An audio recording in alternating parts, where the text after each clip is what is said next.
Ang pag sa gobyerno, sa kabila ng ikaw ay nakakasuhan na, itutuloy-tuloy ba natin ito bilang mga Eh pag ako, pagpakulong ako, dalan ako pagkain.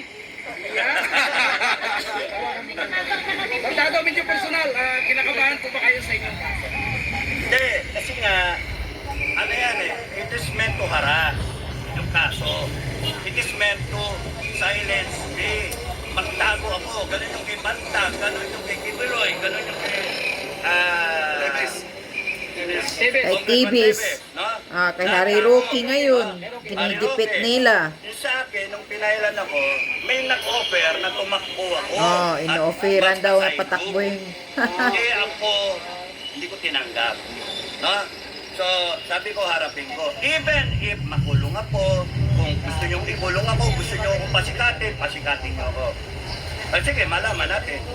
Kasi kung kinakailangan yung Hudyat na. sa akin, maging hudyat, Yes. okay lang. Hindi ko kasalanan yung kayo gumawa niyan Kayo nag-destabilize sa gobyerno. Kayo ang may problema, hindi ako. Kayo yung pumasok sa gobyerno, kayo nangako sa tao. Good governance is the only answer. Good governance. Ngayon, kung kunyaring patatagalin nyo hanggang 2022, I'm sorry, hindi kayo matatapos sa term ninyo. I'm sorry, iikot bigla ang mundo. Iikot bigla ang mundo. Kasi number one, ayaw ng Amerika sa gago na gobyerno. Ayaw ng Amerika sa bangag.